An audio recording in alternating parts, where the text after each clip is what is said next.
Coach, déjà on est à plus de 2 semaines de compétition pratiquement. Alors quel est le bilan que vous nous faites sur le plan physique de vos hommes? Bon, sur le plan physique, ce qu'on peut dire, peut-être qu'on ne peut pas tirer encore de bilan. Donc ce qu'on peut dire, c'est que jusqu'à présent, sur le plan physique, on n'a pas eu beaucoup de difficultés. Ce que, comme on dit, le juge de la paix, c'est le terrain. Et on a vu sur le match contre le Nigeria, ils ont eu du répondant. Sur le deuxième match, on a arraché le nul à la 82e minute. Donc sur le plan physique, on peut dire qu'on a du répondant.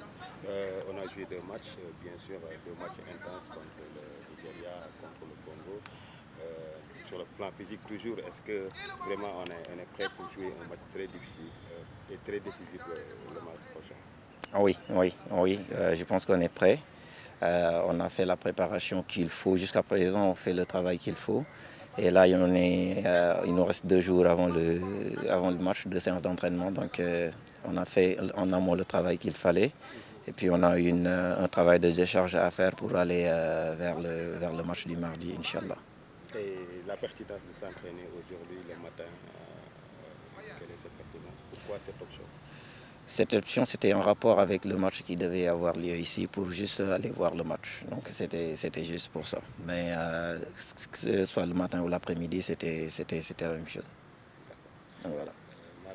Coach, le Sénégal est totalement craint sur le plan physique parce que nos adversaires, souvent, ils mettent en avant l'aspect physique qui est en avant par rapport au Sénégal. Qu'est-ce que vous pouvez répondre par rapport à ces dires venant de nos adversaires? Il faut dire que sur le plan athlétique, il y a du bon travail qui a été fait surtout au niveau des clubs. Et après, parce que là, on n'a eu que 3 semaines de préparation avant de venir. Donc l'essentiel du travail a été fait avec les clubs. Après, nous, on a continué le travail.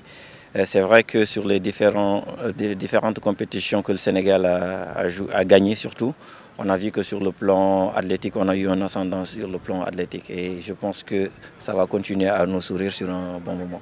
Au niveau du VMA, est-ce que vous êtes satisfait par rapport au rendu de nos joueurs et quels sont les paramètres que vous pouvez nous trouver? Oui, parce que c'est des joueurs qui ont joué tout le championnat et quand on venait ici, quand on a pris les joueurs du championnat, les plus faibles sur le plan VMA étaient à 16 km/h.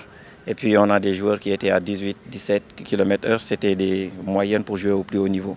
Et là, pour la grande majorité, ils l'ont, donc on peut beaucoup espérer sur cet aspect-là. Par rapport à nos attentes de mardi, par rapport à l'adversaire qui souvent garde beaucoup plus le ballon, quelle est l'approche sur le plan physique que l'équipe doit apporter pour parer à d'éventuelles éventualités contre le Soudan?